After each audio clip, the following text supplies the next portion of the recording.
Now for me, that's one of the most iconic scenes of the years so far. Shang Tsung and Nightwolf and Fujin coming out of that fire and approaching Liu Kang and Raiden. It's a heck of a moment, and it really sort of set the tone for Mortal Kombat 11 Aftermath, a first of its kind expansion that not only adds new fighters to the roster, but adds a 3-hour story campaign as well, sort of like an epilogue to the events of Mortal Kombat 11. So there might be some minor spoilers in this as well. If you've not actually played Mortal Kombat 11 yet, you probably shouldn't be watching this video, but we're basically going to be seeing some minor plot elements in here which are not going to make a lot of sense or might actually spoil the event of the base game. But what I will say is that I think for me, I really want to see this trend continue. What I really want to see from more beat 'em ups in the future is more of a focus on storytelling and character development. Admittedly, I'm probably in the minority here, and I totally get that, but I absolutely have really been enjoying the likes of Injustice 1 and 2, and I've really liked the narrative campaign of Mortal Kombat 11 and how they've kind of expanded the lore of the Nether Realms and the other realms within the story, within the base game. I've always felt like Mortal Kombat had like a rich kind of storyline narrative potential to it within the actual tournament itself, but it's kind of gone beyond that kind of like the warrior takes on a tournament and has to go through to the end. There's so much more substance to the lore now, and it's really been fleshed out in the past few games. And I think those of you who probably have not, you're coming into this a bit late, you might get a bit confused by some of the plot threads in Mortal Kombat 11 and in Aftermath especially. But certainly there's a lot to the game now, and I really hope this trend of beat 'em ups and storytelling continues. But it's an interesting time, I guess, because Capcom recently just announced that Street Fighter V is going to get another fighter pass, probably the final one. And obviously Mortal Kombat 11 has already had like a fighter pass of its own. It had like the likes of the Joker and Terminator and Spawn added. But this is a very different kind of expansion, and I guess there is a bit of a source of contention with this as well, because essentially this expansion pass, Aftermath as it is, contains the story mode. It contains 3 new characters, being Robocop, Fujin and Shiva. I do apologise, by the way, if you've come into this video expecting fatalities galore and special moves galore. I'm sorry, you're not going to see that here. I'm not quite that good, I'm afraid. It also contains some skin packs as well. Now, a lot of the free stuff you've probably heard about, including the friendships, the stage fatalities, and the new stages, they're all part of a free content update for Mortal Kombat 11, so that's an important differentiation to make. You don't actually need Aftermath to play with, have the friendships and have the stages. But that being said, I think Aftermath in of itself is just essential, just to see the excellence of Shang Tsung in it. I mean, wow. It's fantastic. And that is the beauty of Aftermath as well, is that I think it gives players some exciting new content to kind of sink their teeth into, with like the new fighters and the storytelling.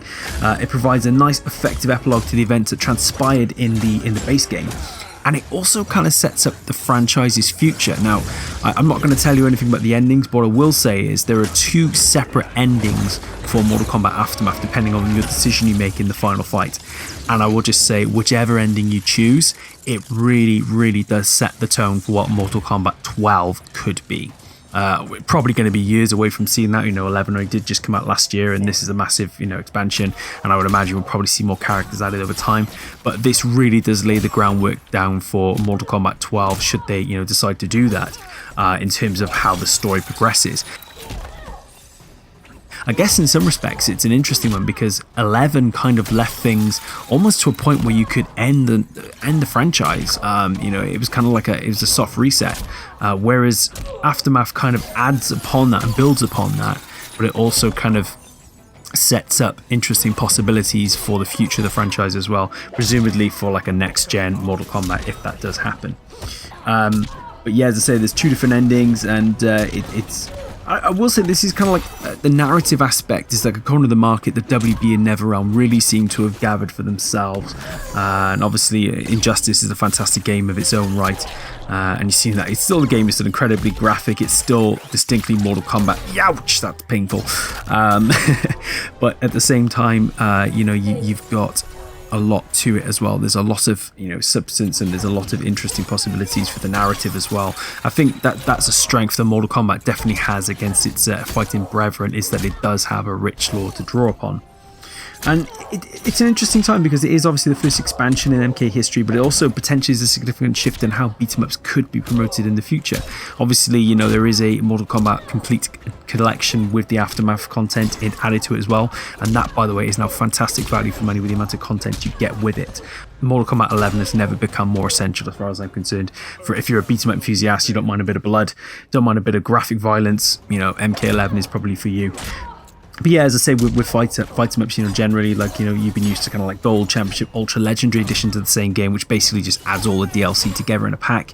This is, while obviously Mortal Kombat has that as well, this is added to the component of the base game as well by adding a second story narrative campaign, which does run for about 3 hours, so, you know, it's not just going to be over and done with after a couple of fights, for sure. It adds like an extra 5 chapters to Mortal Kombat 11. And as you've seen, the main characters that are Shang Tsung, Fujin and Nightwolf, but as the story progresses, other characters do get involved as well. And some of them you will expect, some you might not expect, which is a really interesting potential that this does offer you.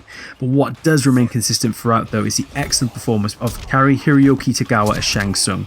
And he's just brought that sinister sneer into the digital realm perfectly. I mean, you know, you might remember him from the original Mortal Kombat movie from '95. He is back. He's playing Shang Tsung again. He is Shang Tsung, quite frankly.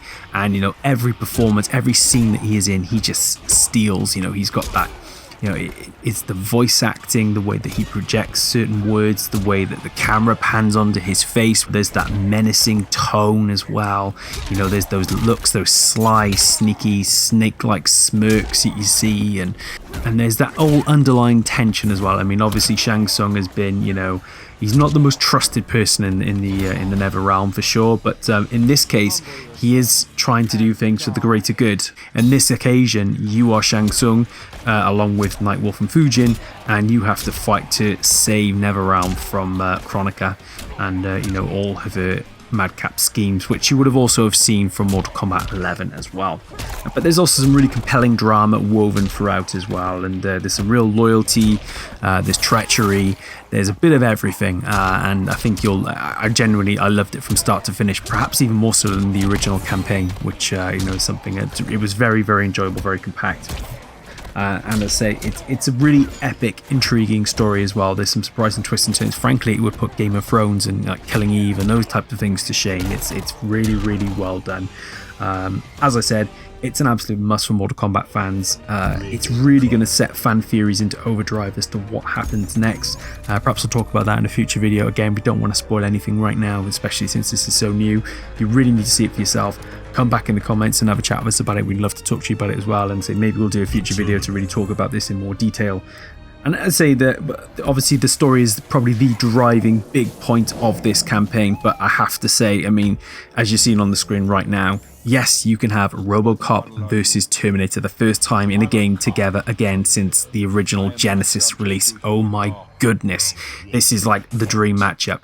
And to make it even more authentic, which is something no other game has ever been able to do, not only have you got Arnold Schwarzenegger playing the Terminator, as you already know, but yes, Peter Weller comes back as Robocop as well, the original Robocop himself. So you've got the two original, the OGs, Robocop and Terminator, fighting each other in a battle to the death. So this is like, you know, fiction fantasy's perfect dream, right? I mean, obviously we've had the comic books over the years, you know, like with the Robocop vs Terminator series. There's been the Genesis games, you know, there's been all that talk and rumor about a movie with the two for years and years and years. Mortal Kombat 11 lets you get all of that out of your system. You know, both have got their own movesets, you know, both feel incredibly authentic to the original characters that you know and love. And wow, it's just incredible. I mean, but it's quite interesting as well. If you look at the 3 new characters added in Aftermath, you could argue Robocop might be the weakest in terms of how, you know, sluggish he plays. But I mean, I think what people need to remember is, you know, Robocop is meant to be very awkward, very clunky fighter, and that's what kind of makes this matchup so interesting, because Terminator has a similar kind of fighting style, a bit more dynamic perhaps, but still certainly just as you know, just as slow and powerful. What NetherRealm and WB have achieved with this is perfect in every way. It's the most authentic, realistic possible way to have those two go head to head. It's brilliant. I love it. Yeah, that's probably not how that fight would end. Obviously, Robocop is going to steal all the headlines for Aftermath, but the fact that Fujin is actually back in a Mortal Kombat game. Do you realize he hasn't been in the Mortal Kombat game as a playable character since Mortal Kombat 4? I mean, that is astonishing.